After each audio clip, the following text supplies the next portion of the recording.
How's everybody doing? What? How's everybody doing? How's everybody? All right. So my name is Michael Goldberg.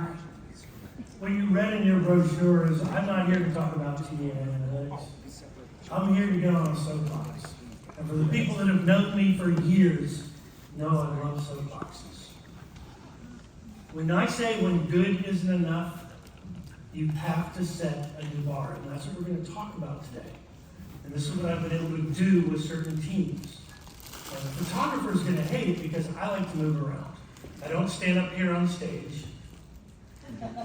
And I like to move around, and I like to interact with people, but I only have 30 minutes. So afterwards, if you want to come find me, come talk to me more about it, I can help. But basically, what I do is I go into companies where their TA functions are struggling, and I help turn them around. And I've done that successfully since 2006.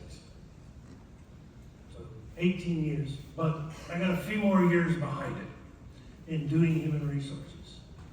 But what I want to talk to you today is, what are the key essential skills that you need to have as a recruiter in today's world, where you don't have to panic and go, oh no, AI is going to take my job. I'm here to set the record straight.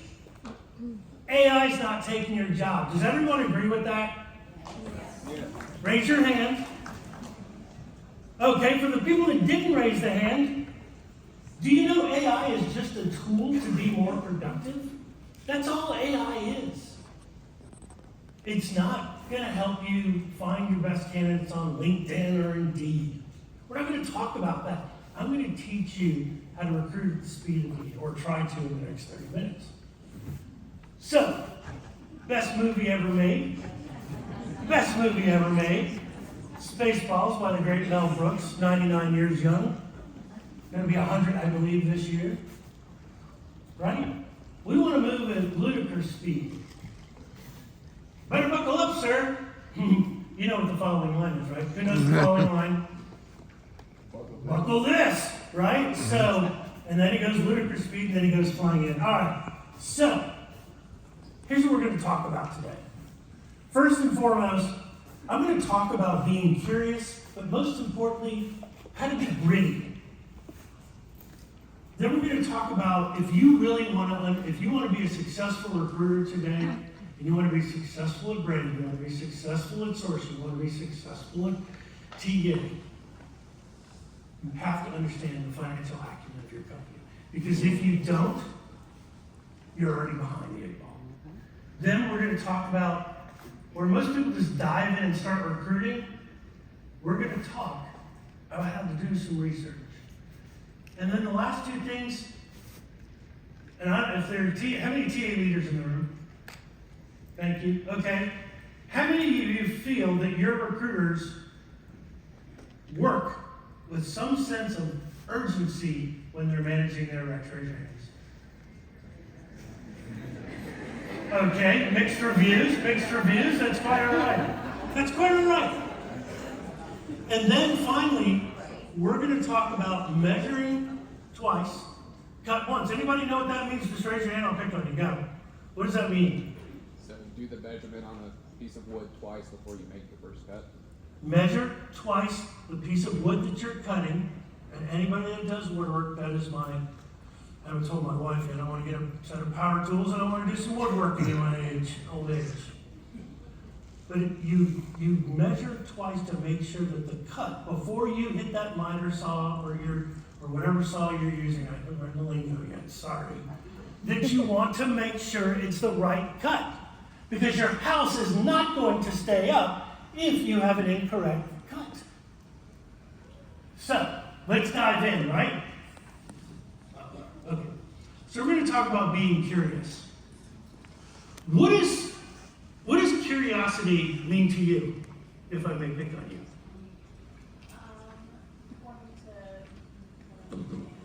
Say that. Wanting to learn new things. I'll move away from the speaker. But wanting to learn new things. But also, there's this pyramid that I found. How do you be curious at work? Does anybody know how to be curious at work?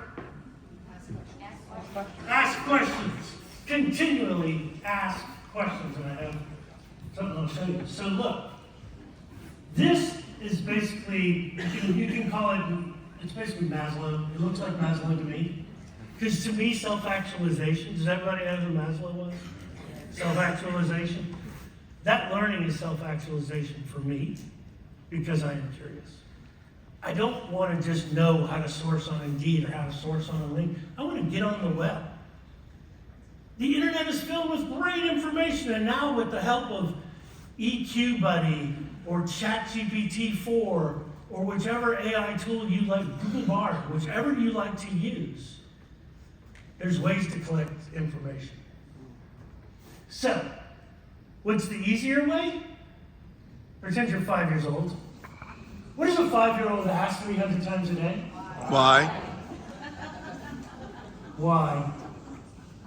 Why, Mommy? Why, Daddy? Why? Why? Right? So, but you can be curious and you can go down these rabbit holes. And it's okay to go down rabbit holes. Everybody think, well, most recruiters are like, well, I've got 20, I've got 35, 40, 50, 60, 70, 80 requisitions. I don't have time to be curious. Yes, you do. Because if you're not curious, you're not going to find the right people. You're not going to be able to build that profile that you want to build for your employer brand folks. You're not going to have a reason to know what your competition is doing and where your ads fall in the market. So, I'm 6 years late to the table on this, but there was a book that was written in 2016 by a woman named Angela Duckworth, who is absolutely brilliant because she wrote a book called Grit. And if you haven't read Grit, probably most of you have because I'm grandpa, so it's 6 years later, 8 years later. She talks about passion and perseverance. You'll see the slides when you get them afterwards. We go take the grit scale. My grit scale is 4.7 out of 5. Why is my grit scale? Because I started, when I graduated from college, I was telling Jeremy this in my interview here a few minutes ago, that I was making $6.50 with a college degree. I got to work the Democratic National Convention of 1988. Yes, I'm that old. We hosted the press. We hosted the Rainbow Coalition of the great Jesse Jackson. And as soon as they walked through the doors, guess what happened? Anybody want to take a guess? What's the worst thing that could happen when thousands of people are about to check into your hotel? What goes down? The computers! The system went down. The system went down, so we had to figure out what to do. We couldn't rely on the computer saying, put Mr. So-and-so in room blah, blah, blah. And this wasn't a 200-room property. No, this was a 1,600-room property. I got there, I went in at 11 o'clock, went home between 4 and 5 the next morning because I learned what it takes to take punches and to take grit and to deal with press who needed to get back and write their reports. You had to manually let them in their room. You had to manually turn on to allow them to use the phone. Because back then, guess what they didn't have? They didn't have cellular phones. So they had to pick up the phone and call their offices to give them the report. And then they'd fax their information over. To me, it's passion and perseverance with no matter what. At any cost, having grit as a recruiter is the most important thing you can do because while you're being paid to fill a job. As leaders, you're being paid to manage that team. And there's a lot of noise. Everybody knows when I talk about noise, everybody knows what I mean? There's a lot of noise in our heads. Oh, well, so-and-so's not recruiting fast enough, or why don't we have any candidates, or this, that, and the other. Recruiters, you can't give up. You can't sit there and lay down and go, you know what, I'm just going to wait for somebody to apply. That's not good business. Does anybody remember Latin from 8th grade? Non desitas, non exitus. Never give up, no surrender. That's the attitude recruiters need today. That's the attitude recruiting leaders today. That's the attitude that vendors need today when they're selling in our space. But check it out. Angela Duckworth, the book is called Grit. So basically, everywhere I've recruited, I hang this up. Anybody remember the mission? What mission was it? Apollo 13. Now, allegedly, if you read the history, he never actually said that. He never said that. But it looks pretty damn good. Right? Because they spun it to say, hey, we have the grit, and we're going to get those 3 astronauts from up there, thousands of miles up in space with, I forgot what the main issue was, but without any power, basically, and get them back down to Earth. And they did. It's about grit. So now let's move into the financial acumen piece of the presentation. You've got to know how to build. First of all, you have to understand the business. So what do I mean? So in dialysis, I work for U.S. Renal Care. U.S. Renal Care is not the first, it's not the second, but the third largest set of dialysis clinics. They go, Michael, that's nothing to brag about. Well, actually it is, because we're not private, we're not publicly owned, and we don't have to listen to what stockholders want us to do. 10,000 employees, and our goal is to go out and find nurses, and to find patient care techs, and to find LVNs and LPNs. It's one of the hardest jobs. The hardest healthcare job in the industry today is pediatric oncology for obvious reasons. Number 2, dialysis. Anybody here been, well, I'm not going to ask you to call yourself out, but if anybody in here knows somebody or has personally been through dialysis themselves, it is a very, very demanding process, because you have to have your blood cleaned at least 3 times a week. That's a lot. You gotta live. So imagine patients coming in and being upset. Imagine if you're here to the right, this quality of care impact. This is how we measure ourselves. The catheter rates are the things you want to involve, catheters are the one thing that you want to eliminate. Does anybody know why catheter is a bad thing in dialysis? Infection. You're basically attaching a port here or maybe somewhere back here, and so the risk is infection. But then we had a report built to us. It's an FTE to open rec ratio. So I can take a look at this, see what their patient census is, look at their stats to know how many heads they're down or up for a particular location. There's drop downs up there that you can barely see, but it tells me, and I can make. We were given the effective decision making to say, yes, we can post this position, or hey, you're over in head count, or your patient census is down. Why do you need a new position?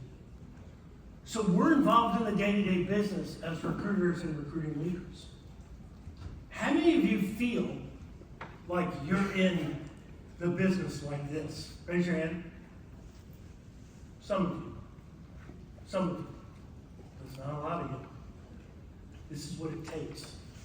Be curious, be greedy, and go get this information. Get invited to different regional operation meetings. Talk to people. Just ask questions. If you're not asking questions, you're not learning. You're not curious. Thank you very much. Right? Like I said, pretend you're 5 years old. But the most important thing that you can do is you have to carve out time. And if you can't carve out time to learn this stuff, folks, might not see you here next year because you might be out of a job. It is essential, and I'm not trying to scare tactic you. I'm not.